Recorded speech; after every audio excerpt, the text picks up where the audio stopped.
A entrada do Ancelotti na seleção brasileira, ela veio no mesmo dia que assumiu o novo presidente da CBF, os dois ganharam o crachá no mesmo dia, o Ancelotti e o presidente da CBF.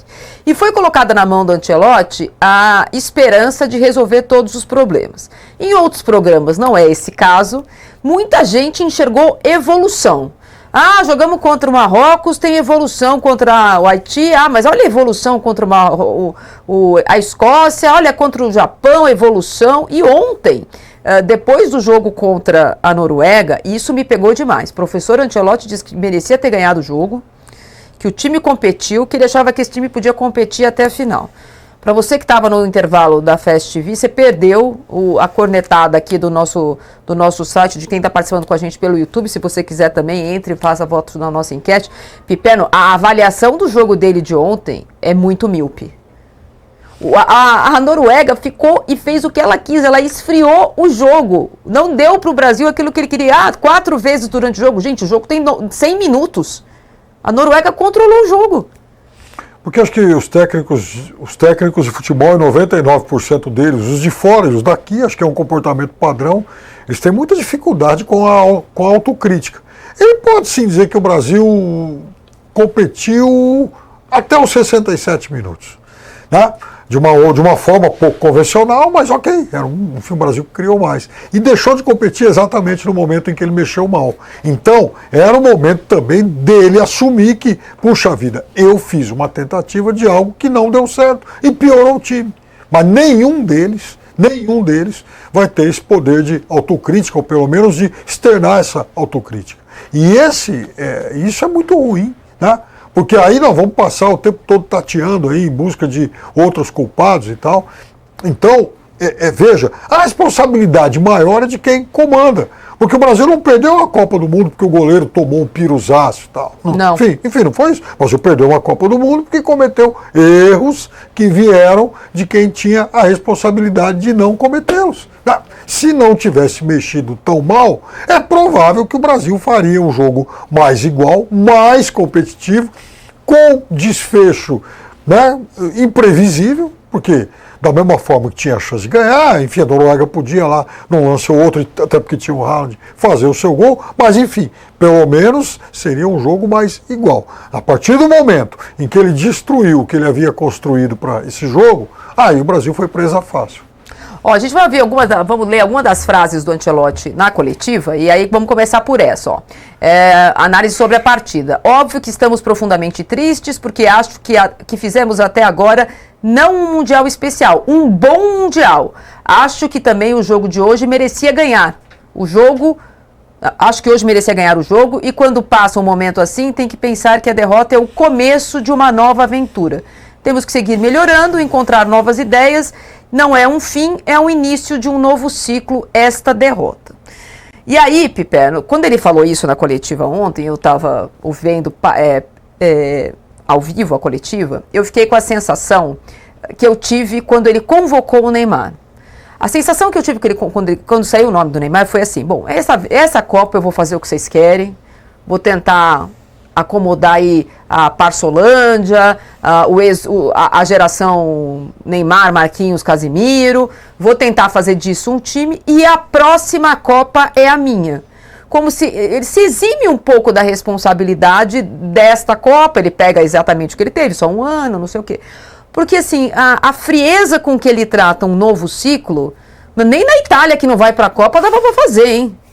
Já pensou o técnico da Itália, que assumiu não faz muito tempo, falar: puxa, olha, ficamos fora de mais uma Copa, mas estamos agora abrindo um novo ciclo. Não é assim. Eu acho que foi uma manifestação muito infeliz e aquém do que a gente... Ele tinha que sofrer mais. E veja só, é muito acomodatício agora, então, jogar tudo nas costas de um ciclo ruim e falar: bom, agora nós vamos ter isso, essa derrota é um marco zero para que a gente inicie uma nova era. Não é assim, até porque, por mais problemas que o Brasil teve nesses 4 anos, não era algo ainda perdido. Bom, tem que lutar até o fim, tem que tentar acertar até o fim, e eu acho que o Paraguai e Cabo Verde, com imensas limitações a mais que o Brasil, são ótimos exemplos em relação a isso. Quer dizer, não temos chance nenhuma, né? Os adversários são muito mais poderosos. Mas vamos tentar, vamos brigar até o fim. Como é que nós vamos jogar a toalha? Já perdemos. Tá tudo bem, porque agora nós vamos começar de novo. Como? Tá tudo errado isso. Tá tudo errado. O que é isso? O Brasil, afinal de contas, pelo menos na bola, é primeiro mundo. E essa frase dele, além de ser ridícula, ela não é verdadeira, né? Porque o Brasil não foi melhor, o Brasil não teve chance que ele falou que tem. Ele falou que o Brasil poderia ter vencido, foi melhor. Não teve nada disso, né? Além de ser uma frase ridícula de quem chegou agora, e ele tem que entender que o Brasil está esperando isso desde de 2006, né? Desde 2006. Não é agora que esse ciclo, vamos recomeçar o ciclo. O Brasil já recomeçou vários ciclos, e vários ciclos péssimos. E quando ele entrou na seleção, ele deveria saber disso. Quando o presidente da seleção assumiu, ele deveria ter passado tudo para ele. Olha, a seleção é assim, já estamos apanhando já faz tanto tempo, e a gente te contratou para você tentar mudar isso. Não é para esperar outro ciclo. Se a gente perder o ônibus das 6, o próximo é 6h40. Tem que esperar 40 minutos. Quem quer esperar 40 minutos? Não dá.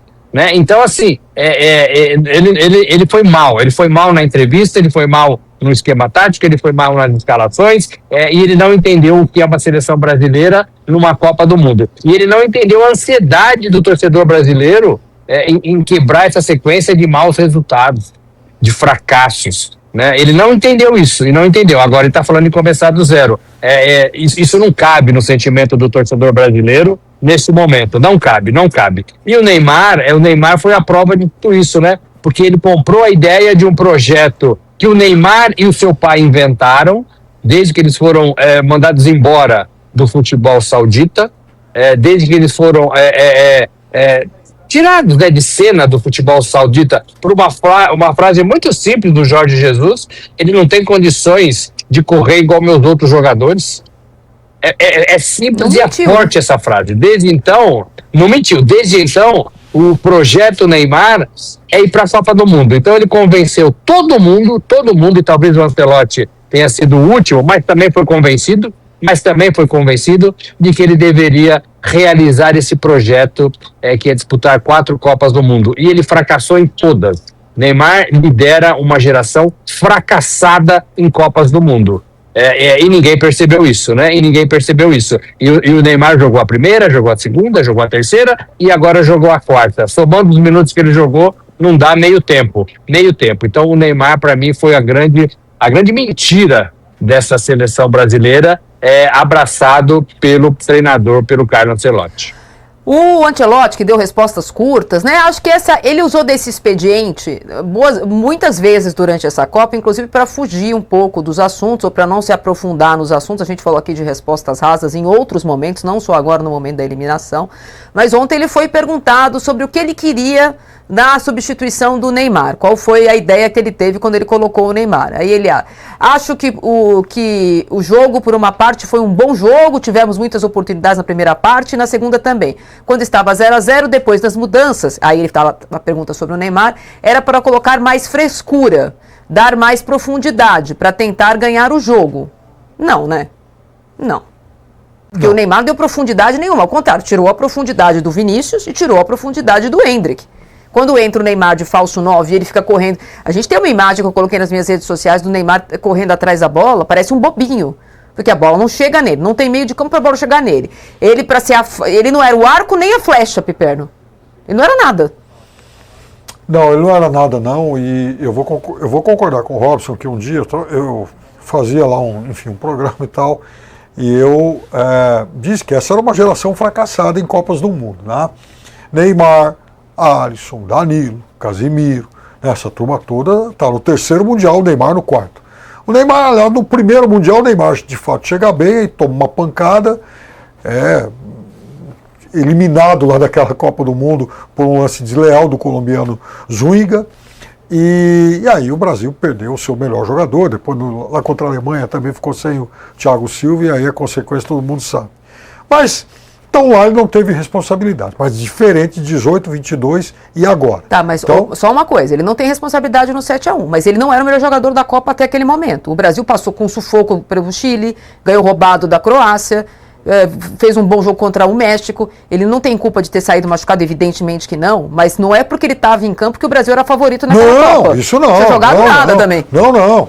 Enfim, ele não era, obviamente, o que o Mbappé agora. Não, longe disso. Longe disso. Mas assim, pelo menos lá diretamente, no dia que foi o jogo central, o jogo da eliminação, naquele momento ele não teve responsabilidade porque não estava em campo. Então, ok, está absolvido em relação a isso. 18, 22 e agora não.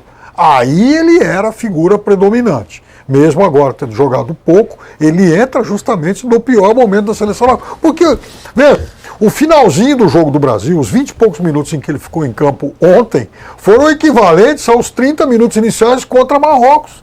Foram os dois piores momentos do Brasil na Copa. Os dois piores momentos do Brasil na Copa, exato. Essa é a questão. Põe o gráfico de novo, gente. O Brasil acabou depois que ele entrou. O que tinha crescido aí, a duras penas, a Copa, jogou tudo. Enfim, desmontou tudo naqueles 20 e poucos minutos. Nada.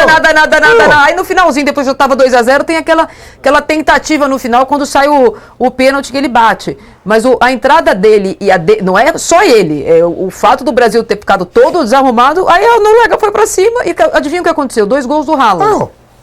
Pega isso aí, pega o mapa lá, o gráfico dos 30 minutos iniciais contra Marrocos, mais ou menos a mesma coisa. Foram os dois piores momentos do Brasil na Copa. Então, e veja, a gente tinha uma expectativa de que fosse exatamente continuar crescendo e tal, né? Mas piorou muito. Então, é uma geração fracassada, só que é uma geração que também, sabe-se lá por quê, recebeu toda a bajulação possível, algo desproporcional com o que eles estavam entregando. Gente, eu insisto, eu nem quero chegar à Copa do Mundo, já falei sobre isso muitas vezes. Vamos pegar o que o Brasil fez em Copa América. Tirando as 2 edições aqui no Brasil, nós nunca passamos das quartas em Copa América. Como é que nós vamos imaginar que essa turma vai dar conta de jogar uma Copa do Mundo se eles não conseguem jogar bem uma Copa América? Para você que está com a gente na Fast TV, vai buscar um copo d'água com açúcar, porque a coisa não vai melhorar. Nós estamos aqui destrinchando a eliminação do Brasil. E para você que está com a gente nos canais de YouTube do Metrópolis, continua. A seleção brasileira das apostas, enfim, o término dessa maldita era Neymar, show desgraça, fala o Marcelo Araújo. Cipriano fala, o problema de vocês que estão perseguindo o Neymar, ele bateu o pênalti, nossa, puxa, que bom que ele bateu o pênalti. O Jean fala, Neymar é narcisista, não tem jogar, a Arte Violeta concorda, não jogou nada, narcisista total, futebol brasileiro quase acabando.